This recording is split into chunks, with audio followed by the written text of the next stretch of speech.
Na wanaume ni watoto. They're very interesting creatures. I love men. Wanaume nawapenda jamani. Ni watu fulani hivi. Mwanamke akienda hivi anakusoma. Wewe umeshawahi kuona mwanaume huyo akikaa na mwanamke huyu, ngoma hii hapa. Akikaa na mwanamke huyu hata chafi hawezi kupiga. Mwanaume huyo swali linakuja, kinachomfanya huku atii na huku amfanye mwenzake ngoma ni nini?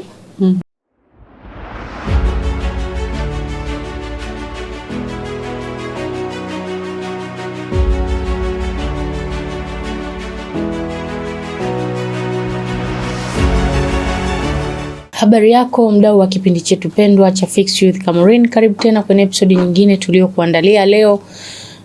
Nipo na Jacqueline Leon Balige, na huyu ni biharusi, ana muda mwingi hivi toka awe biharusi, na nimemleta hapa ili tuweze kuzungumza hasa kwa sababu moja, nilikuwa nafuatilia sana status zake.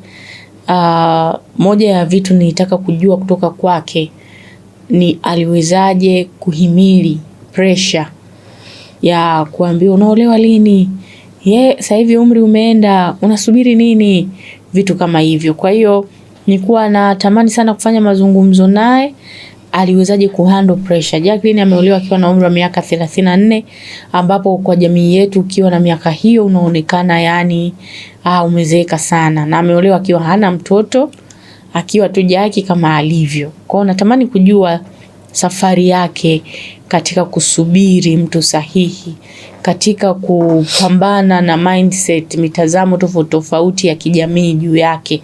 Tutapiga story ya mambo mengi. Mnajua tukiwa tunaongelea hizo topic ni story, na katika story hizi naamini utajifunza mengi.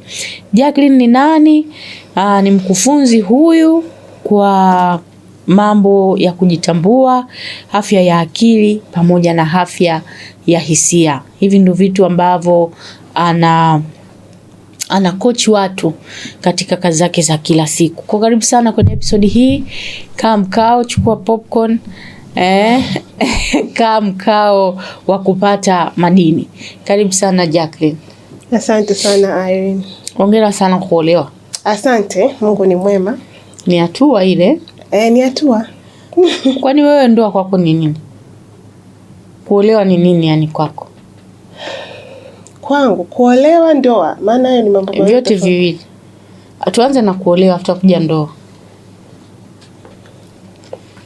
Kwa mimi, na nikisema ni define kwa mtazamo wangu, naweza kusema kuolewa ni utimilifu wa ahadi ya Mungu ambayo nilikuwa najua lazima itokee. So for me, kuolewa, na ulipokuwa unaniintroduce ulisema kuhusu pressure. So regardless ya hizo pressure ambazo nilikuwa napata na zilikuwepo. Lakini regardless nilikuwa najua nitaolewa. Ulikuwa unajua? Ninajua, yani kama unajua tukisema, tukiongelea kujua, maana yake ni beyond doubt. Una uhakika. Na uhakika. Yani kama ambavyo mtu akija hapa sasa hivi aniambie, wewe Jackie ni mwanaume, utasema no. Nitabishana kwa na uhakika mimi ni mwanamke. Yes. Ndivyo nilivyokuwa nina uhakika kwamba nitaolewa. Nitaolewa lini? Sijui. Nilikuwa sijui. Itakuwa ni mapema is relative. Lakini mapema, baadaye au baadaye sana, kwangu ilikuwa sio cha muhimu zaidi. Lakini kadri muda ulivyokuwa unaendelea, niliweka nia moyoni huko kuolewa, yani title hiyo kwamba mimi ni mke. Ilikuwa sio muhimu kuliko aina ya ndoa nitakuwa nayo, ambayo kwenye aina ya ndoa maana hapo kuna mtu sahihi, kuna kuishi katika kusudi, kuna nilikuwa sifikiri kuolewa kwa ajili ya mimi mwenyewe. Nilikuwa nafikiria kuolewa kwa ajili ya watoto wangu ambao nitapata na mume wangu, kwa ajili ya jamii, kwa ajili ya taifa la kesho, kwa sababu tayari naamini mimi ni kioo. Sawa?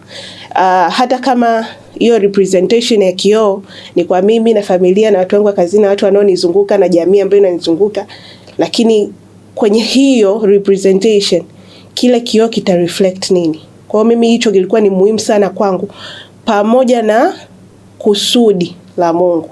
katika maisha yangu. So kwamba yule mtu ninaenda kumkabidhi maisha yake, kwa sababu kama wake tunaitwa kusubmit. Kwa hiyo it means yoyote ambaye ningeruhusu awe mume wangu, na pia unaruhusu haufosi kuolewa. Kwa hiyo yoyote ambaye ningeruhusu kuwa mume wangu, kuna muda kule kutii lazima kuwepo. Sasa ninamtii nani? Na katika ule utii nitakaofanya utanipeleka kwa yale maono ambayo Mungu amenipa.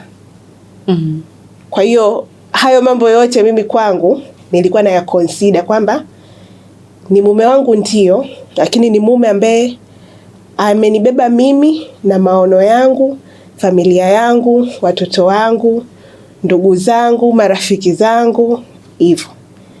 Lakini sio kwamba nikisema hivyo kwamba nitachanganya, kwa sababu ndoa ni entity ya watu wawili. Kwa hiyo sio kwamba ningewachanganya, lakini siwezi nikajiondoa Jackie mimi ambaye ni Jackie wa ofisini, Jackie wa jamii, Jackie wa kanisani, Jackie mama wa watoto wangu, Jackie rafiki, Jackie dada, Jackie mtoto. Naelewa? Siwezi nikajiondoa yule Jackie na Jackie mke. Japo ni watu tofauti. Yes. Kwa hiyo meaning yule mtu uliye naye anakuinfluence katika hivi vitu vyote ambavyo ni bado wewe ni Jackie kuwa bora. Lakini pia mimi ni coach kama unavyosema. Kwa hiyo bado sijiseparate hiyo. Kwa hiyo kwangu mimi ndoa ilikuwa ni muhimu yule nitakayeolewa naye tuweze kuendana na kuenenda katika hivyo vyote. Kwa hiyo mimi ilikuwa ni kitu kipana sana ambacho niweze kusema pia sio kwamba niliamka nikatambua. Yaani sio kwamba niliamka tu nikasema mimi nikiolewa nataka iwe hivi. Ni kitu ambacho kilikuwa taratibu, najitambua mimi ni nani, mimi nataka nini, kwa nini nakitaka, kwa nini ni muhimu, kwa nini sio muhimu. Mimi ni nani katika jamii, mimi ni nani kama mtoto wa Mungu, mimi ni nani kama mke, natakiwa niweje kama mke. Yaani hivyo vitu vyote ambavyo ni vitu, kwa sababu kadri tunavyozaliwa na kukua na kuishi huwezi ukavitambua. Ni vitu ambavyo ni taratibu vinakuja. Vinakuja, unajifunza, unafanya makosa. Niweke pia hiyo, unafanya makosa, unajuta, unajifunza, unaamka, unafanya tena, unafanya makosa mengine. Naendelea mpaka unakuja kuwa mtu ambaye huyo unayesema ulihimili vipi pressure. Huyo mtu alikuwa anatengeneza. Mimi nilikuwa na swali hapo. Sasa hivi kuna sehemu kama binti ukifika kiumri unajihisi kuchelewa. Okay. Especially wengi wakishafika 30 anaanza kuona sasa hapa mbona kama nazeeka. Mbona kama umri unakwenda. Kwa hiyo anajikuta kuna kauli mtaani nasema yoyote tu mradi awe anapumua. Sasa kwa hiyo nakuta mtu anaingia kwenye mahusiano ili mradi aweze tu kuonekana na yeye ni miongoni mwa wanawake walioolewa. Kwa sasa wewe nilikuwa naona status zako ukiwa na address issues mbalimbali, hasa pale ambapo uliona kama hauko tayari kwa muda huo kufanya maamuzi ya kuolewa. Kwa swali langu ni kwamba uliwezaje kuhimili pressure? Kwa sababu lazima utaulizwa. Hamna swali linakera kama unaolewa lini. Yaani kila unapoenda wakishajua tu una umri fulani utaulizwa unaolewa lini. Yaani mimi kwenye akili yangu anasema hivi, huyu amenipa mchumba au inakuaje? Maana yake assume kuna kitu kinaendelea. Yes.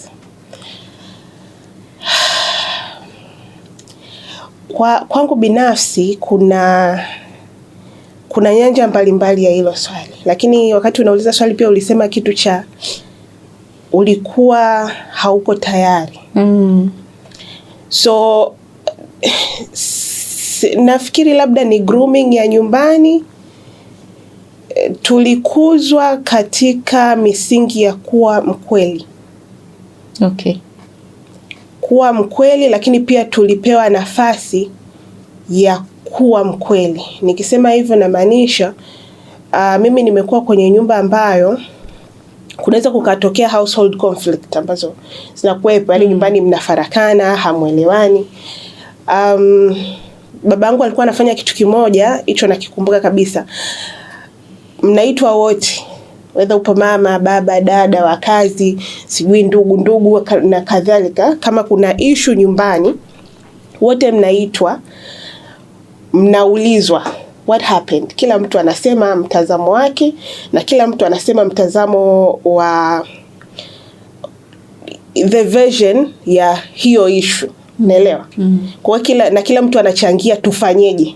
Sio uje tu hapo umesema kumetokea hiki alifanya hivi. Sasa tufanyeje?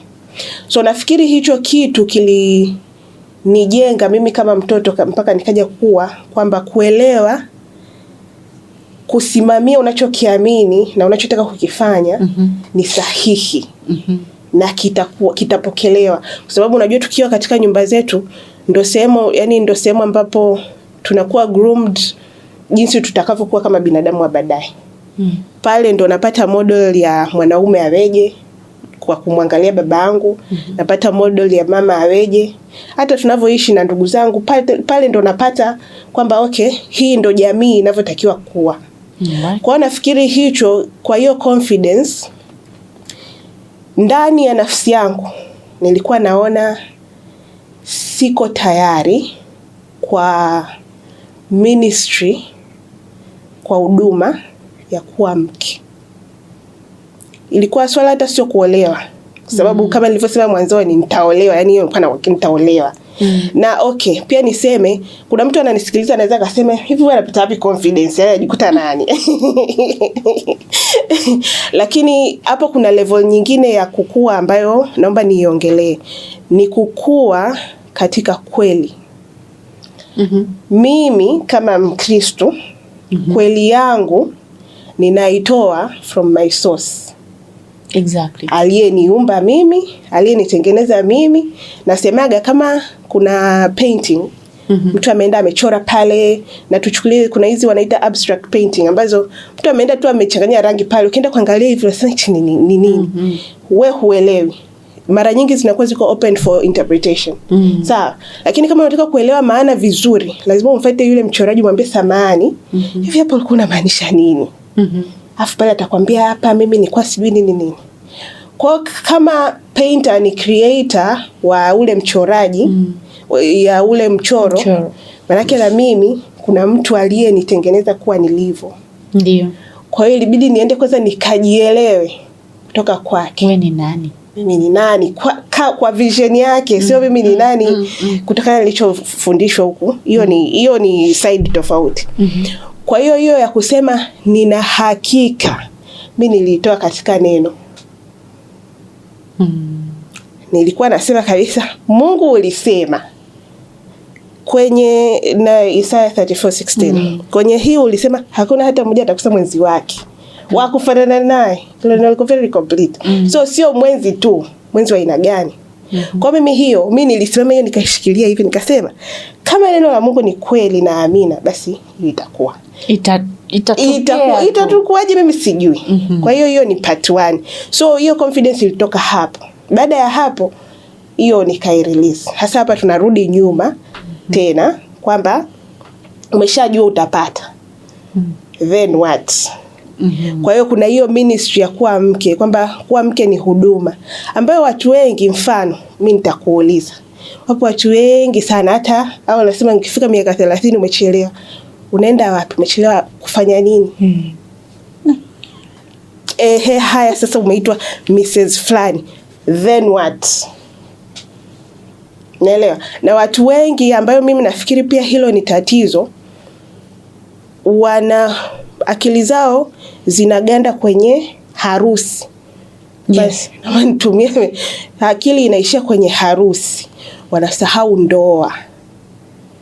Ndo maisha ambapo ni vitu viwili tofauti. Na fortunately or unfortunately Harusi tuna madesa kibao. Kiingia tu social media hapo kasema best wedding sijui nini. Zinakuja. Dress of the year, color of the year, you get them. Yeah. Sawa. But ukija kwenye swala la ndoa tuna miongozo mingi ikiwemo maisha ya watu binafsi. Sasa wewe kachukua desa la mtu kalishi uone. Unanielewa? Sasa hivyo ni vitu ambavyo kwa mimi binafsi, kwa sababu pia nilikuwa nafikiria, naamini katika umilele wa ndoa. Yaani kwamba mpaka kifo kitutenganishe. Hiyo ni kitu pia nakiamini mimi binafsi. Kwa mimi kwenye kichwa changu nilikuwa nasema huyu binadamu wa kuishi naye mpaka nitengwe naye na kifo. Kweli ninaweza nikatoa maisha yangu kwa mtu wa hivyo, awe tu mtu yoyote. Unanielewa? Yaani kwa hiyo mimi nilikuwa nikifikiria tu hivyo. Nasikia kabisa kwa kichwani kwangu bado. Kwanza nilikuwa naanza kujiangalia mimi mwenyewe. Kwa sababu nilikuwa najua, unajua unaweza kupata mtu mzuri ila ukaharibu kwa sababu hauko tayari. Swali langu leo nakuja hapo kwamba ni vitu gani ulivifanya kujiandaa kuwa mke wa mtu? Kujitambua. Hiyo like hiyo safari ya kusema kwamba siko tayari. Unajua kuna watu leo hawako tayari na wanaolewa. Ndio. Na wanaoa pia. Oh, yes. Isichukulia hata one side kwa sababu kitu nilichojifunza pia nilicho observe siku hizi mpaka wanaume wako desperate. Which is very odd but it's true. Wanaume wako desperate kabisa. Na mimi nishawahi kutongozwa na desperate men. Ambao ukiwakataa wakitoka hapo wanakuambia nyie ndio mnajifanya corporate sijui nini, tuwaone mtaishia wapi. Like inakuwa a whole chaotic thing. And kichwani kwangu nakuwa nafikiria, narudi pale kwenye hivi kweli huyu ndo nitampa maisha yangu aniongoze. Hivi hichi ndo naenda kusubmit on. Lakini hiyo kwamba what did I do? Cha kwanza nilitambua kwamba kwenye hii ministry siko tayari. Lakini kichwani najua kuna siku nitatakiwa. Kwa nilianza kujifunza kuwa mke ni nini. Kwa elimu ya dunia na elimu ya kiroho. Vyote viwili. Kwa hiyo nilianza kujifunza kuwa mke maana yake nini. Lakini pia nilianza kujifunza mimi kama mke maana yake ni nini. Kwa sababu usipojitambua kwamba wewe ni mke wa aina gani, na nitasema kwa nini nasema hicho. Usipojitambua wewe ni mke wa aina gani, hautakuwa tayari ku-attract mume wako. Umetumia hilo neno ku-attract. Kuvutia mume wako. So, nini namaanisha nikisema hivyo namaanisha nini? Mimi ni mke, ndio, kabla sijawa mke wa mtu. Lakini mimi sio mke wa kila mtu. Ndio. Umenielewa hapo nilichokisema? Kwa maana hiyo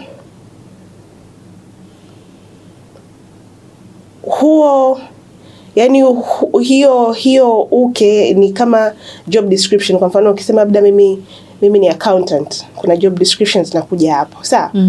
Lakini ili mimi niwe mke wa mume wangu, kuna jinsi natakiwa niwe kwa ajili ya mume wangu. Ambapo hapo ndo inakuja pia concept ya kuweza kusubmit. Sawa? So nilitakiwa nijitayarishe kwa hilo na nilijitayarisha kwa hilo.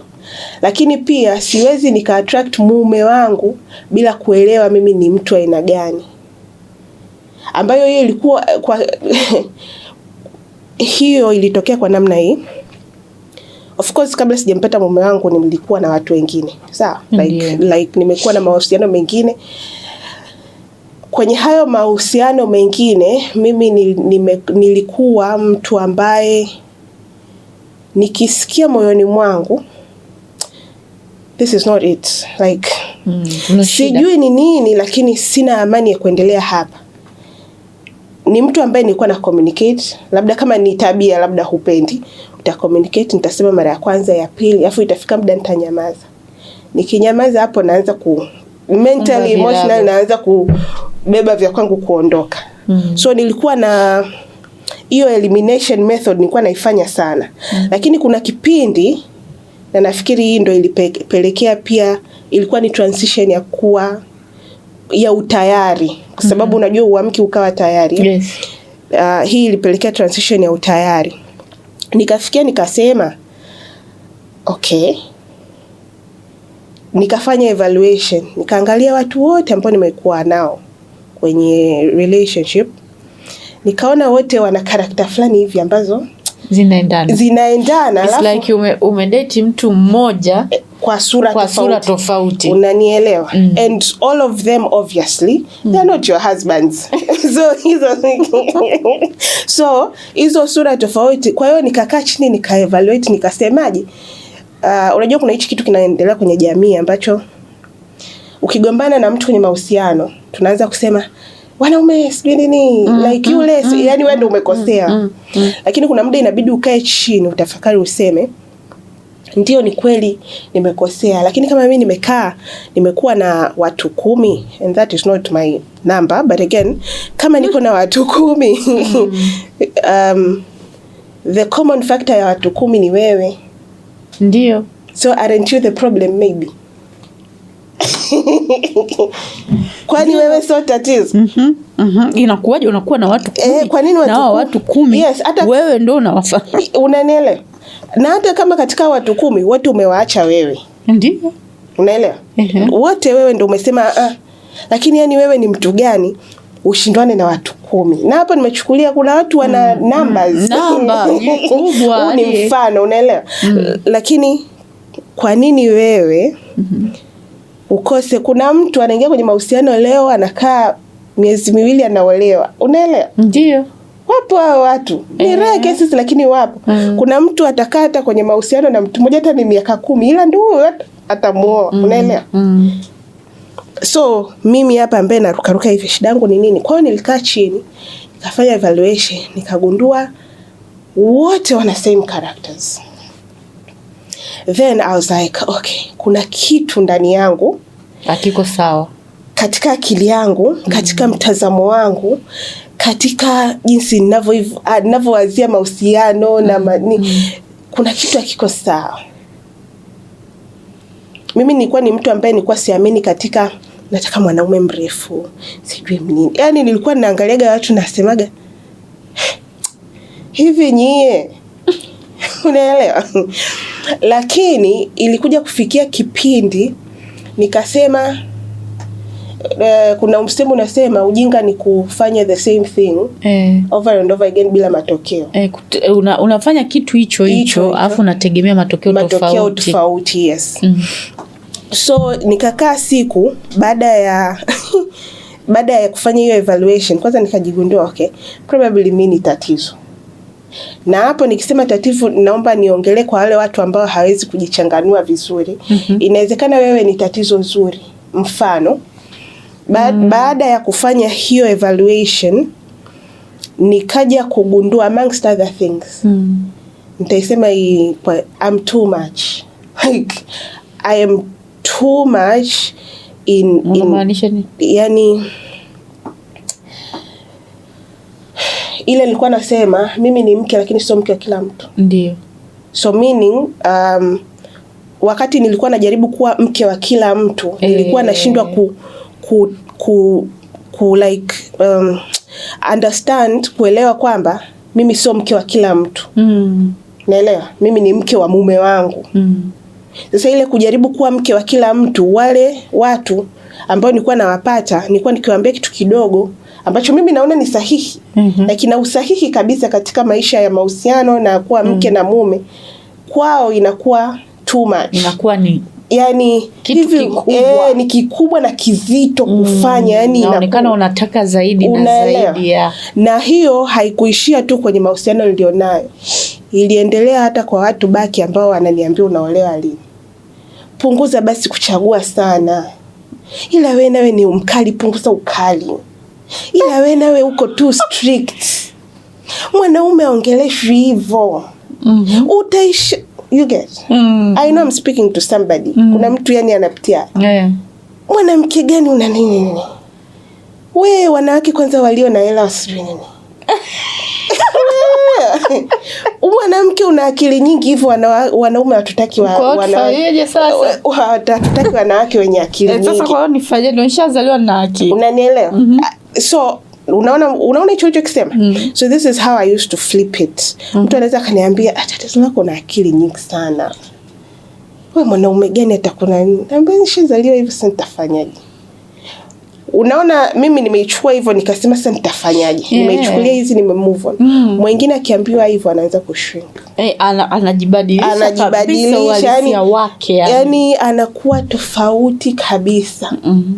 Kuna kipindi nilinyoa kama wewe hapo, unaelewa? Kuna watu wakaja, mtu anakuja kabisa mwanaume sasa, dada ni mzuri lakini kwa nini weki nywele? Yani utakaje bila nywele? Unanielewa? Unaishia kumwambia pita huko mlangoni hapo. This is not your portion. Like umenikuta na sina nywele, pita hivi. Unaelewa? Katafute mwenye nywele. Unaelewa? Sasa hivyo ni vitu mtu mwingine akiambiwa anaanza kutafuta style ya kusuka.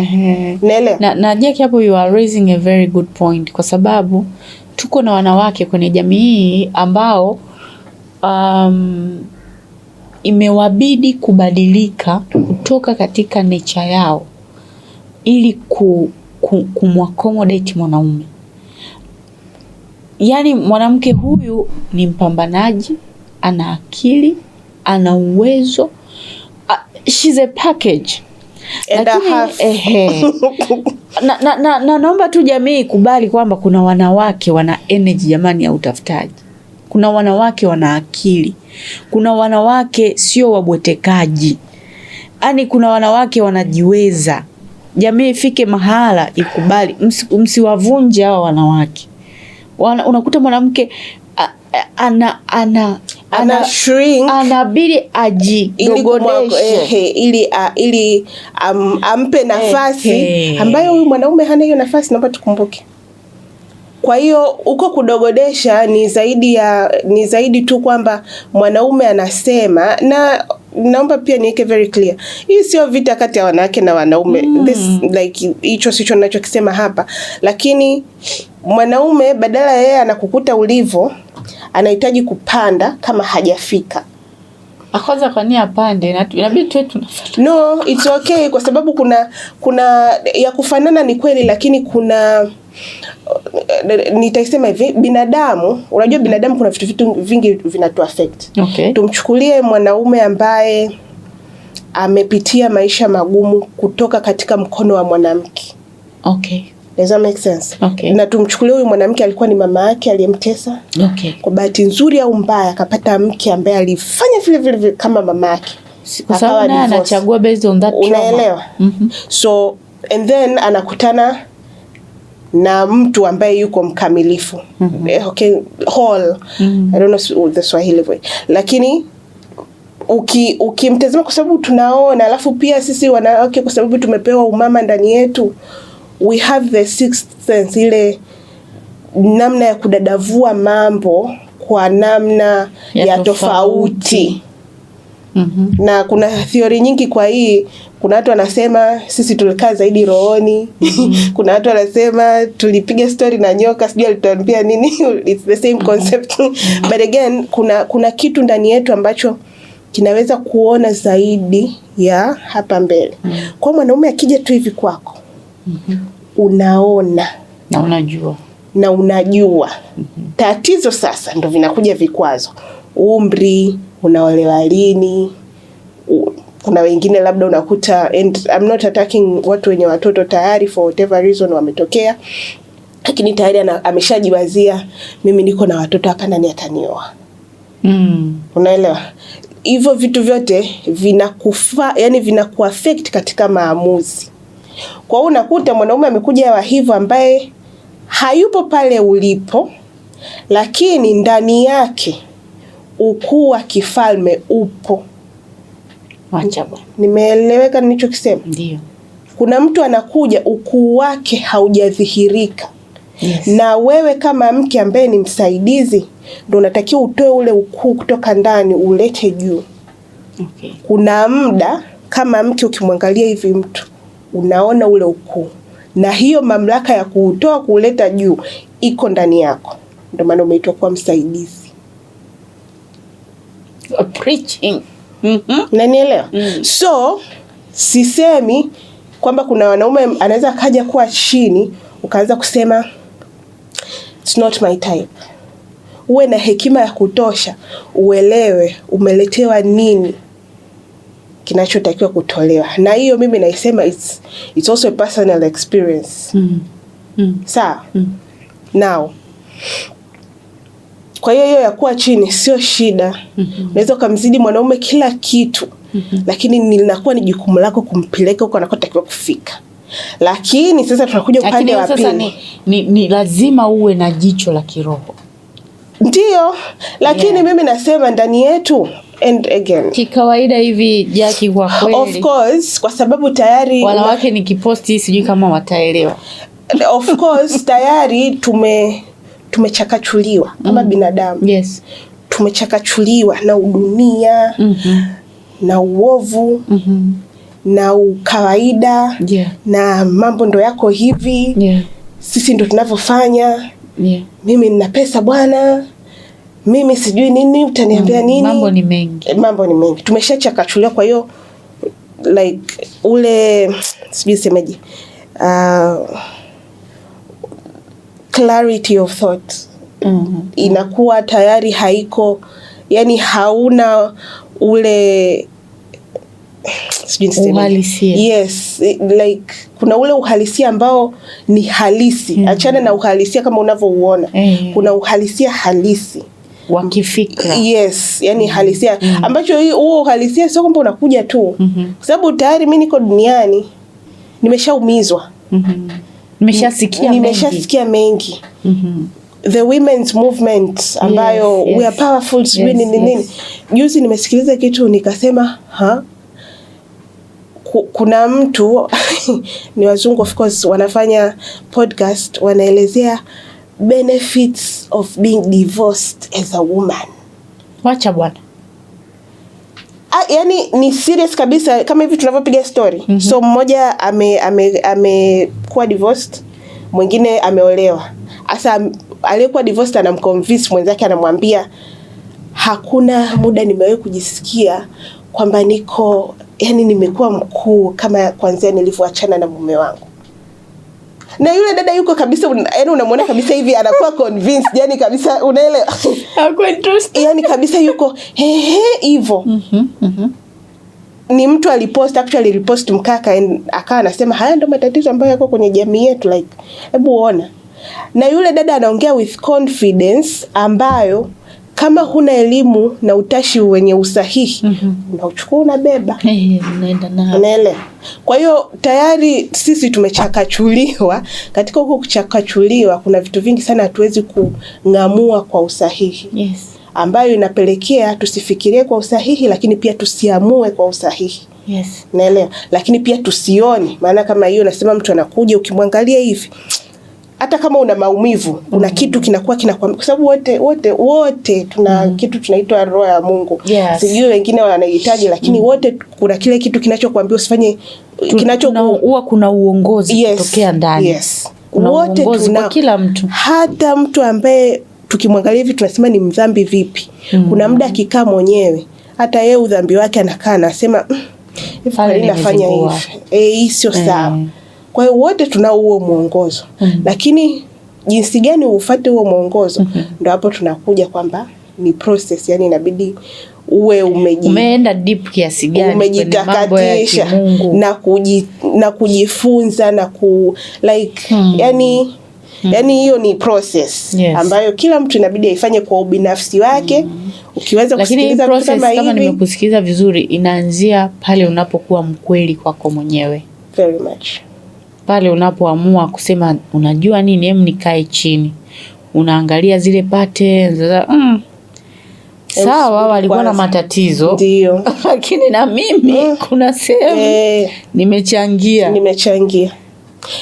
Na kwenye kuchangia, unajua watu wengi ukishamwambia kwamba na yeye amechangia matatizo anaanza kuwa defense. Haiwezekani. Yule alikuwa hivi na hivi na hivi. Yule alikuwa hivi na hivi na hivi. Lakini wewe ulikuwaje? Yes, wewe ulikuwaje?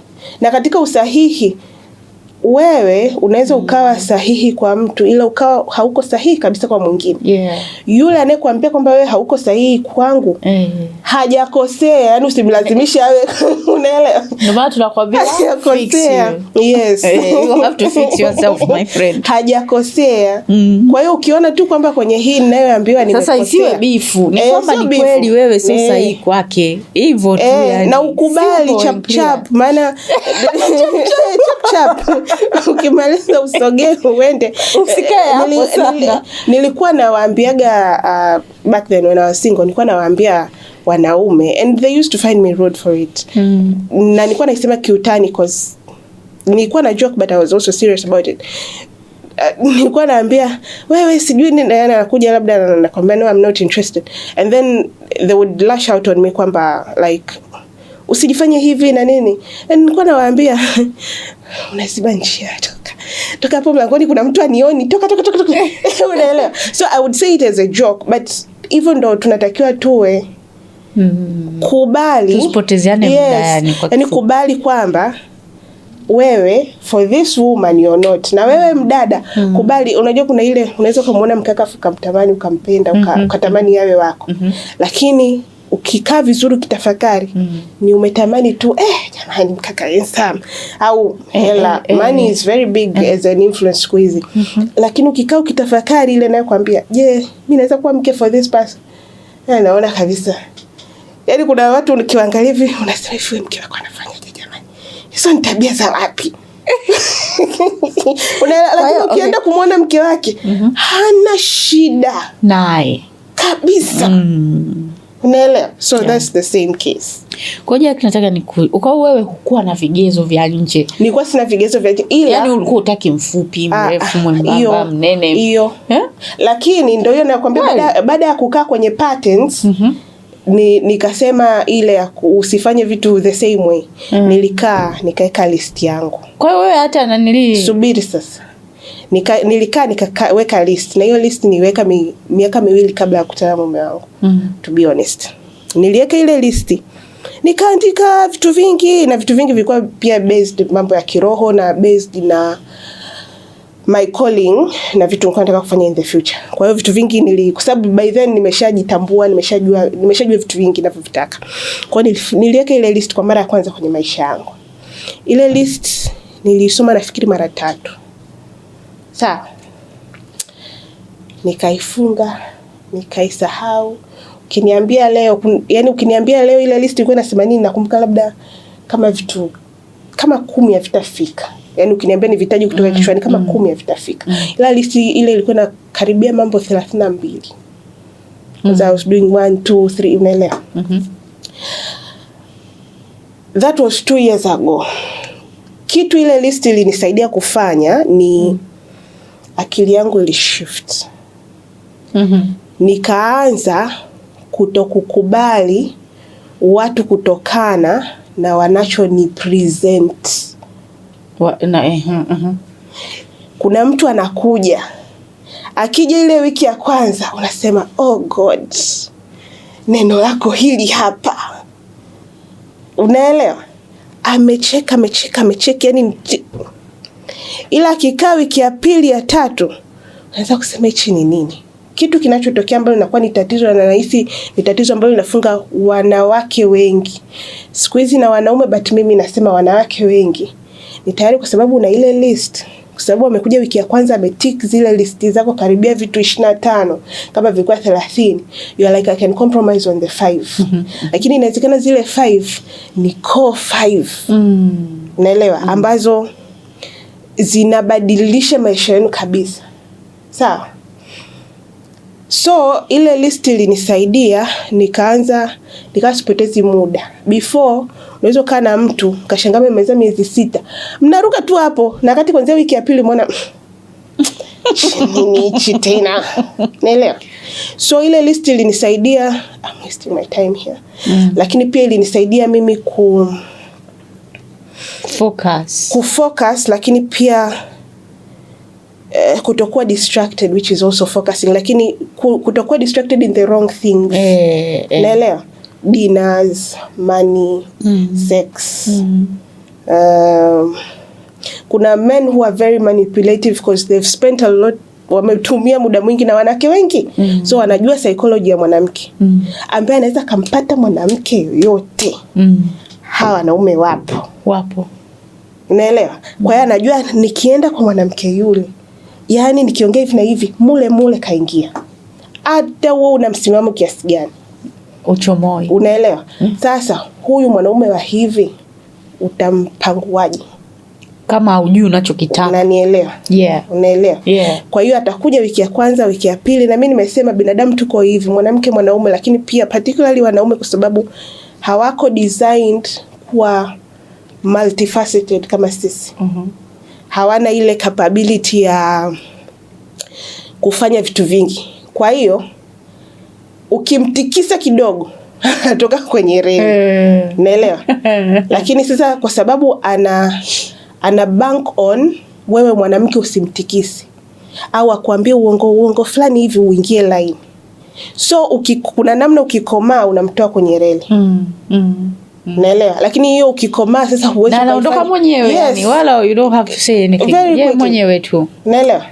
So immediately kwenye hiyo ilikuwa inanisaidia, like I'm not wasting time. Kwa hiyo mtu anakuja kabisa hivi vizuri, you're like okay, God is this it? Na pia nilikuwa na I would always go back to my creator, like is this it? And then I don't have peace, mimi na I'm out. Lakini pia ule ubinadamu haukuachi kwa sababu ni kitu natamani. Unaelewa? Love is beautiful in the right ways. Upendo ni mzuri sana. Kwa hiyo unatamani upate hizo care, upendo, whatever. Lakini ikiwa haiko kwenye settings ambazo haziko sahihi, inakuwa inasumbua. Sasa usahihi ni unakuaje? Unfortunately usahihi unakuwa proven over time. Lakini pia usahihi unakuwa proven pale ambapo mwanzoni, kwa sababu umeshajitambua, uko tayari, yani unakuwa uko tayari, ni bora nikose kuliko kupata kitu ambacho sicho. Ukishafanya hicho kitu hicho ambacho ni kigumu, naomba niseme ni kigumu kwa sababu nimekipitia. Ni kigumu sana kwa sababu kuna muda unaanza kusema, ile ya kusema kwamba mimi nina tatizo inaanza kuwa the wrong kind of, unaanza kusema au kweli nachagua sana. Sikufika hapo, but like hizo doubt thoughts hizo zinakuja. Inategemea sasa ndani kwako umejijengaje, ambazo unaweza kuzizima haraka lakini zinakuja. Sawa. Kwa hiyo kinachosaidia ni kwamba pale akija tu hivi, kwa sababu tayari umeshaji establish. Mfano kama mimi, imani was big. Finance was big. Naelewa? Support of my dreams was big. Hayo mambo mengine yote I was like so issue. Naelewa?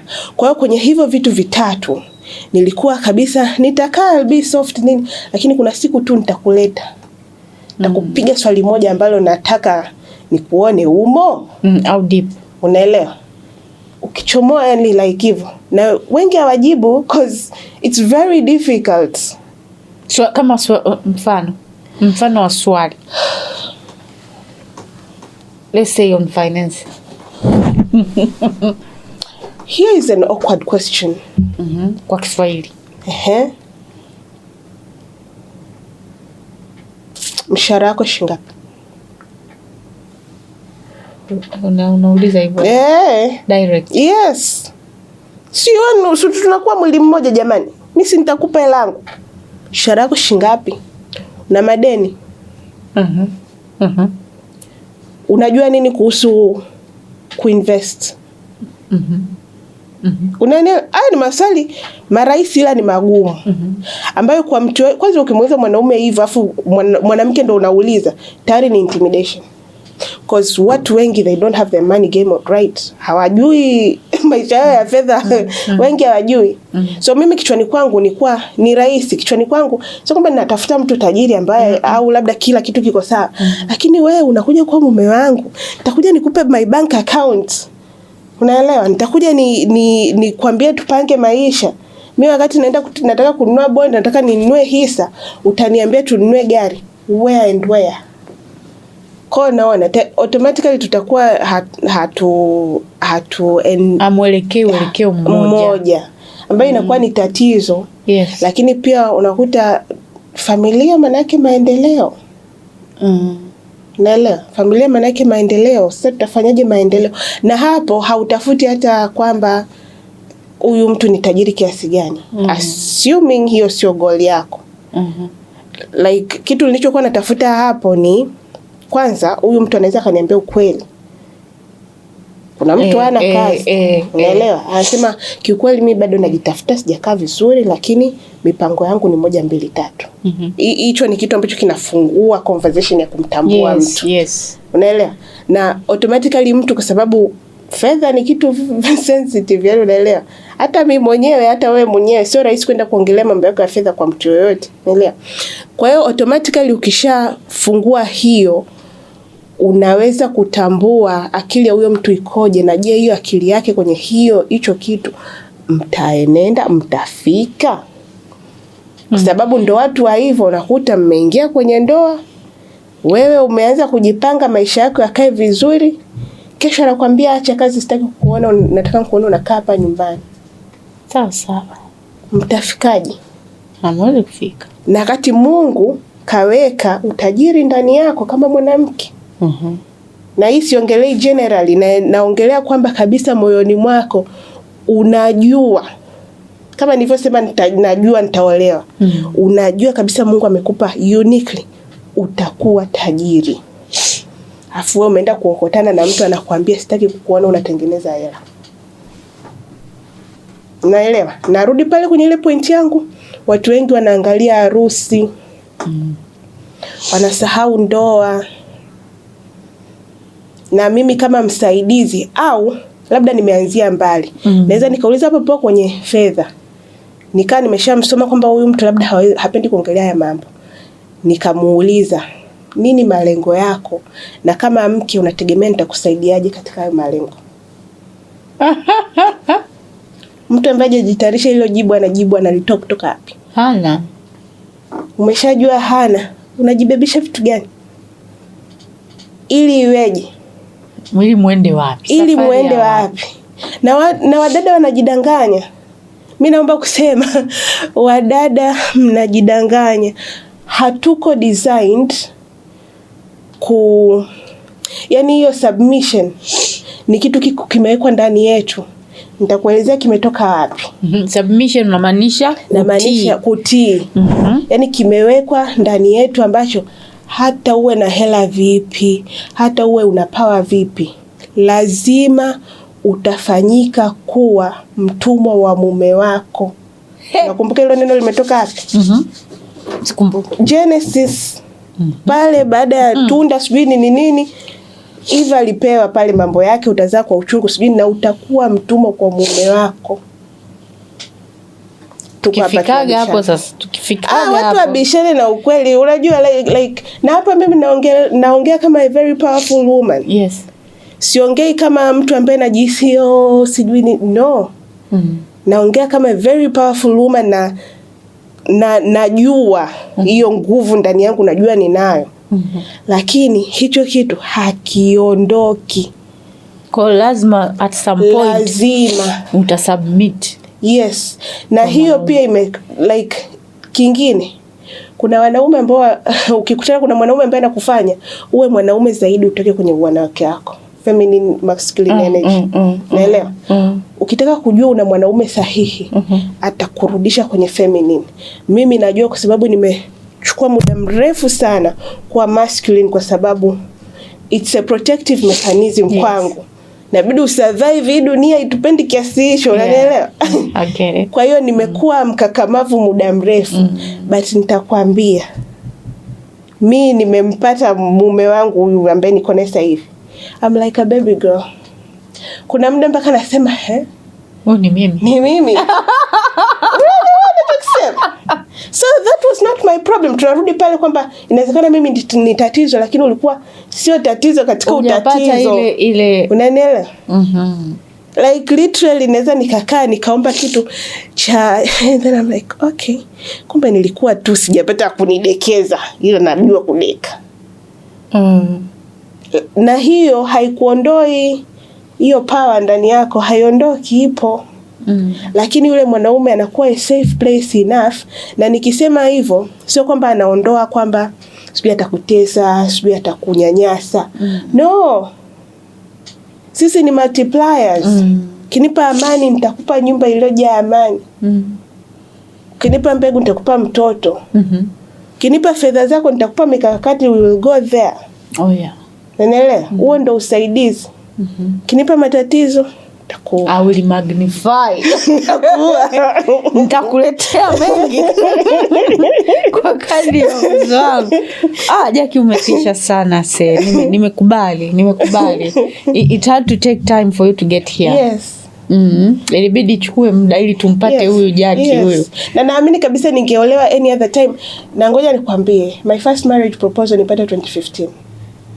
Ili watu wasidhanie kwamba unajua, no. Ulikataa? Yes. Ulikataa kuolewa? Nilikataa. Na yule mmefika stage gani? Tukatu yani alikuwa ni hiyo kwamba mtu anakuja nataka nikuoe.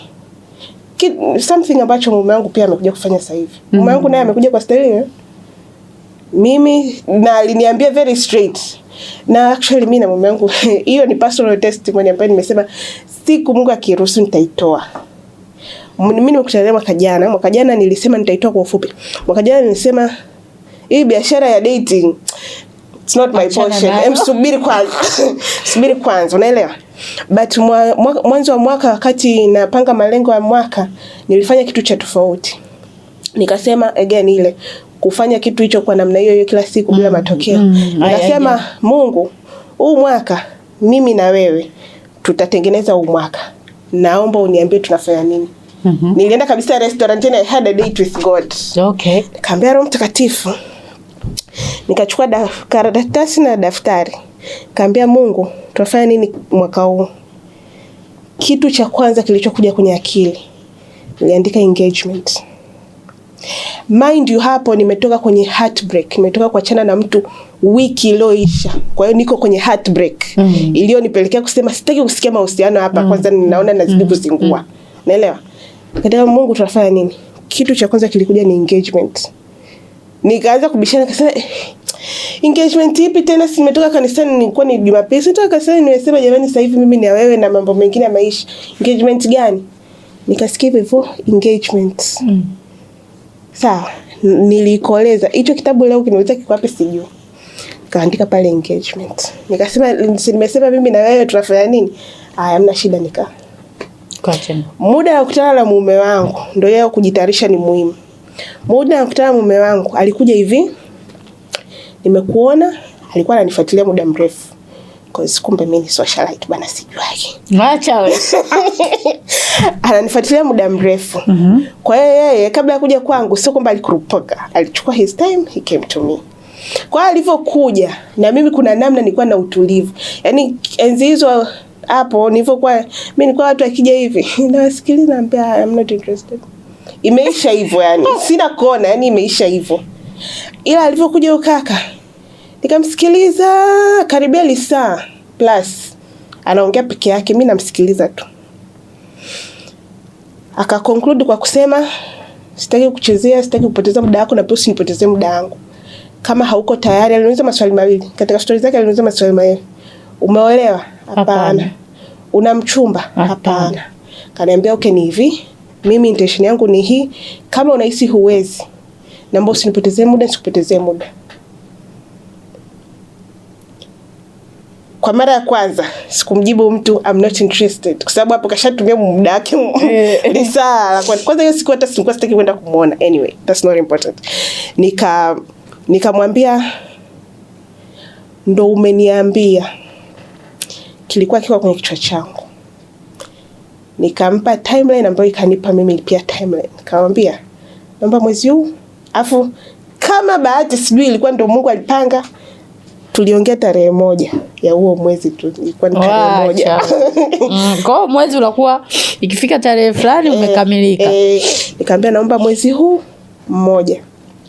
mwezi ukiisha nitakuwa nimekupa jibu lako kama ni tunaendelea au the rest is history. I'm a wife. And very much expected. Alright. So, twende basi kipengele cha mwisho kabisa Jacqueline. Zungumza na watu ambao wako desperate kuingia kwenye ndoa. Wape maneno 2 matatu, afu tufunge kipindi. Vya kufungia vile. Okay. Mimi nikiambiwa niongee nao, nitasema hivi. Cha kwanza nikuulize. Unataka kuolewa? Na naomba niongee na wadada. All right. Naomba niongee specifically na wadada. Yes. Unataka kuolewa, rafiki yangu, mdogo wangu, dada yangu, maana tupo wote hapa.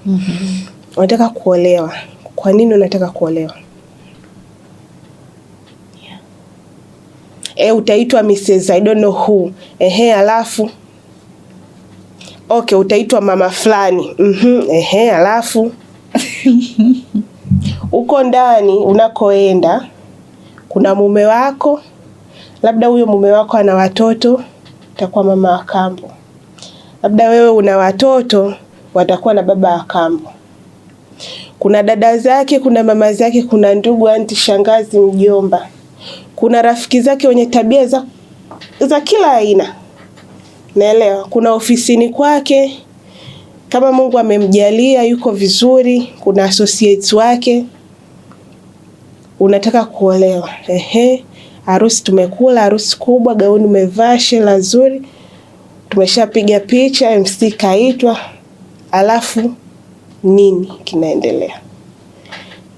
Ukikaa ukitafakari hili swali tu hili. Desperation kwanza itakuisha. Sijaongelea vita za kiroho. Hapa nimeongea mambo ya nje ya mwilini. Sawa? Mshaoana, hujakaa miaka 4, huna mtoto. Hamjakosa hela. Hamjalipa madeni. Au ndugu yangu uko ndani. And by the way, I think ili swala mimi ni mara 10,000 mtu asiwe na hela. Mtafute. Lakini akiwa na madeni. Kwa hiyo inanidisturb sana. Unaona? Hiyo ni nani ni like it's a perception ambayo iko very correct. Akiwa na madeni, yani kuna issue kubwa nyuma ya ufikiri au mtazamo. Ndio tunakuja huko kote. Dada unataka kuolewa. Hayo yote umetafakari. Hawasemagi madeni mwanzo yake. Sijui. Hapo sijui. Hapo mimi of course pia ni culture yetu, wanaume hawako designed hivyo. There are women ambao walikuwa vizuri before they got married. Wameingia, wamekutana na madeni. Huyu mwanamke amemvaa, alikuwa na akiba UTT, ametoa, amelipa deni. Alikuwa na investment sijui wapi, ametoa, amelipa deni. In the name of tunaendelea. Dada unataka kuolewa, uko tayari? Dada utaolewa miaka 2, 3, 4, 5 mume kafa. Alafu and we rebuke. Kwa kweli hata mimi ningejua anakufa nisingeolewa naye. Who wants to go through that? Nanielewa. You have your child is 1, 2, 3 years. Kwa hiyo again hapa nataka tu kumpa dada anayenisikiliza perception ya marriage. Halafu tunakuja, kuna wale ambao wanasema mimi nina hela yangu, sijui nini, sihitaji hela mwanaume, maisha yangu yako vizuri, sijui nini. Hiyo kazi au hicho kipato umekiandika kwenye jiwe, hakianguki. Na hapa najaribu tu kufungua akili za watu kwa sababu kuna vitu hawavifikirii. Riziki unatoa wewe? Hapana. Toaji ni Mungu. Kibali ulichonacho leo hakimaanishi kitasimama hivyo siku zote, especially kama hauko sahihi ndani kwako. Kuna watu pride, kujisikia kumekuvaa. Kichwa kimekupanuka kama kitu gani? Una hela. Leo nimesasta chamba imekuja tena. Anyway, point and case kwamba ndio una hela, ndio unaweza kufanya nani. Wewe umeandikishana na Mungu, umeolewa, alafu una uhakika uko tayari kuwa na Mario ndani ya nyumba ili mradi umeitwa mke? Kwa sababu wapo watu wanasafa.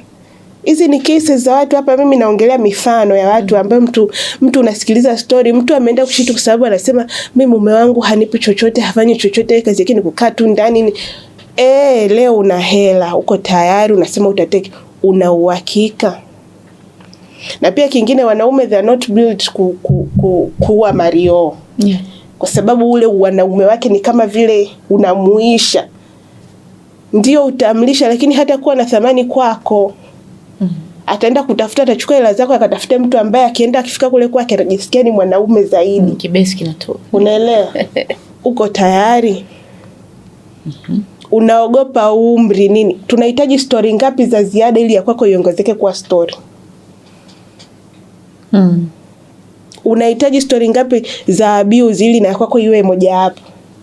Unahitaji story ngapi ya ziada ya watu kutelekelezwa ili na wewe uongezeke kwamba na mimi nimeolewa na mimi nimeitwa mke? Ziko nyingi kwa kweli za kutoa. Unanielewa? Kwa hiyo mimi nataka, yani hapa niko naongea na yule ambaye yuko desperate. Yes. Haya, unasema mimi nyumbani sijui mzazi wangu, sijui kanisani watanionaje. Ukishaolewa kule ndani mchungaji wako yupo, babako, mama yako, utalala nao kule kitandani. Ni wewe na yeye. Unanielewa? Kwa hiyo hivi vitu vinaleta perception ya kwamba unataka kuolewa, unaogopa umri utaenda. Umri utaenda wapi? Utaenda wapi? Walioolewa na miaka 20 leo wako divorced wana miaka 30, wao wasemeje? Dada Irene hapa kasema nimeolewa na miaka 34 na mimi sijui kama 34 ni kuchelewa, sijui according to who, I don't know, but let's assume nimechelewa. Let's assume ni kuchelewa. Umeolewa ili uende ukawe ngoma ya mtu uko ndani. Alafu hujui kutunza hela, hujui kujitunza wewe mwenyewe, hujui mimi kuna wanawake wengine hawajipendi kusema kweli. Sababu kama unajipenda, hautaruhusu mtu akuabuse kwa namna yoyote. Na wanaume ni watoto. They are very interesting creatures. I love men. Wanaume nawapenda jamani. Ni watu fulani hivi. Mwanamke akienda hivi anakusoma. Wewe umeshawahi kuona mwanaume huyo akikaa na mwanamke huyu, ngoma hii hapa. Akikaa na mwanamke huyu hata chafi hawezi kupiga. Mwanaume huyo swali linakuja, kinachomfanya huku atina huku amfanye mwenzake ngoma ni nini? Ninachojaribu kusema, mwanaume utakachomfundisha akufanye mule ndio atakapopiga, tatembea. Kwa unapokimbilia kutaka kuolewa, tuseme hivi, chochote unachoruhusu kitakuwa, chochote unachofungua njia ndio hivyo mtakapokwenda. Wanasema ndoa ina amplify matatizo yaliyopo kama yapo. Lakini kama ikiwa ni kitu kizuri, manake pia kitakuwa amplified. Yani kama imejengwa katika misingi sahihi, upendo, amani, furaha, utii na kadhalika. Pia wake tumeitwa kuwa watii. Naomba nitoe mfano. Hivi naomba nijue unatii nini? Unatii mamlaka. Kama unavyomtii bosi wako. Bosi wako si anakoseaga? Yeah. Unamjibugi? Hapana. Exactly. Unatii mamlaka. Kwa wewe Jackie ujibu. Kwa nani sasa, mume wangu? Yeah. Siku hizi nimejifunza sijibu. Usiniulize siku za kwanza zilikuwaje. Lakini at the same time ndio hiyo ukulia sasa una unyenyekevu ndani yako, kujua kabisa mimi niko sahihi lakini mimi ni mke. All right. Una unyenyekevu huo. Okay. Mimi nishawahi kutibuliwa, nikaangalia hivi, afu nikaenda kwa Mungu kama kichaa. I'm like, God, what is this? hii ni nini? Nikasema kabisa, Mungu kwanza nifundishe kunyamaza. Alafu pia asante kwa kuniambia kwamba mimi sina utii. Nashukuru kwamba umenionyesha sina utii. Naomba nisaidie sababu hii ndoa najua umenipa wewe. Usiponisaidia hatusogei. Hatufiki. Unanielewa? Kwa hiyo ikitokea hapo hapo James 1:5 nasema mtu yote akikosa hekima aende kwa Mungu akamwombe Mungu ambaye atakupa hekima katika hoteli. Hapo hapo unapata wazo au unapata nguvu. Ya sitaki kusema mfano hai, lakini kuna siku niliambiwa nifanye kitu saa 7 usiku. Nikisema saa 7 usiku sio kwamba hapo saa 1 nilikuwa kwamba hakumbuki, saa 2. Ngoja tu niseme kwa niliambiwa nipike. Sasa anatoka and my man is an amazing guy before watu misinterpret this amazing guy. Ila nataka kukuja kwenye point ya utii. Just ili watu waone, maana kuna watu wako single huko wanajua ni unaelewa. Lakini saa 1 ilikuwepo, saa 2, saa 3. Mimi ni mwanamke mwenye akili. Kwa hiyo nilivyoambiwa I said narudi nyumbani hapa. Na nilimwambia before si mchana hauli. So niambie niandae nini. Akakumbuka sio maksudi. Yaani kabisa rohoni mwake, na wanaume wako hivyo. Rohoni mwake sio maksudi, rohoni mwake sio kwamba nakutesa. Rohoni yani kichwani kwake kabisa ni kitu cha kawaida kabisa. I was like nikaangalia tu hivi juu na nahisi Mungu akawa ameshaelewa roho yangu. Ila aliweka utii siku hiyo. Nilianza kuyeyusha samaki. Sio kupika, sijui unapika wali, sijui nilianza kuyeyusha samaki. Kuku, ilikuwa ni kuku mzima. Ayeyuke ni mkate ni kwa wanawake watakuwa wanaelewa hivi. Unautiwa hivyo. Unanielewa ninachokisema? Kwa mtu wa kawaida anaweza akachukulia tu ndio nimeolewa, nimekuwa Mrs. Kumbe ni dhamana kubwa. Unaelewa? Kuna muda unaona kabisa ili wazo analolifanya tunaenda kupoteza hela. Anakuambia ndio hivi nataka. Unautii ndani yako. Utulie apoteze vile vile. Ukitoka hapo urudi kama msaidizi, umuombe Mungu restore. Sawa. Kwa hiyo mimi namalizia kwa hivyo. Kwamba jitayarisheni kuwa mke ni kitu kizuri sana na kitu chema sana. Na ndoa ni nzuri. Mimi kwa sofa kwa kweli mimi na enjoy ndoa yangu. Hata mimi naona kwa kweli. Na enjoy, Mungu ni mwema. Lakini kuna mambo kama hujajitayarisha na kama unaingia kwenye unataka ndoa kwa sababu zisizo nzuri, utapotea sana. Alright, hapo Jacqueline malizia na social media handles, kila kitu unapatikana vipi? Mimi all my social media handles ukinitafuta Jacqueline Balige utanipata. Sijatumia jina la tofauti kwenye TikTok, Facebook, Instagram, pamoja na LinkedIn. Jacqueline Balige is my handle. Hapo nafundisha mambo mbalimbali kuhusiana na afya ya akili, afya ya hisia, kujitambua kwenye maeneo mbalimbali. Ninagusaga maeneo mengi sana ya kusaidia kufunguka akili. Lakini pia nafanya personal consultation. Lakini niseme kwenye personal consultation, kama huko tayari kubadilika, tafadhali usinitafute. Asante sana. Jamani, nakushukuru sana wewe ambaye umetazama kipindi hiki. Swali kubwa ni kwa nini unataka kuolewa? Why? Ukishajua why, wanasema no why then do it. Kama hujajua kwa nini unataka kuolewa, ili ukawe nani, ili ufanye nini, ili muelekee wapi, achana na hiyo kitu kabisa. Maana tutajua tu mtakapoishia ni wapi. Ama hata kama hamtaachana, basi mahusiano huo ndani atakuwa magumu kinoma yani. Sana. Takuwa mnasukuma tu lakini hakuna raha, hakuna amani, hakuna nini, afu mnakuja kupollute jamii kwamba ndoa kitu kibaya au sio kitu cha kufurahia au ni kitu chenye matatizo, lakini kumbe msingi mlioingia nao ulikuwa ni msingi mbovu. Kwa hiyo Jacqueline ameongea mambo mengi, nami nakushukuru kama mpaka unaona tunafunga, manake wewe umepata madini mengi hapa katikati. Share na wengine. Majina yangu mimi ni Irene Kamgisha na ninakutakia kila laheri kwenye maisha yako. Ukaingie kwenye ndoa njema kwa maamuzi thabiti, sio kwa pressure.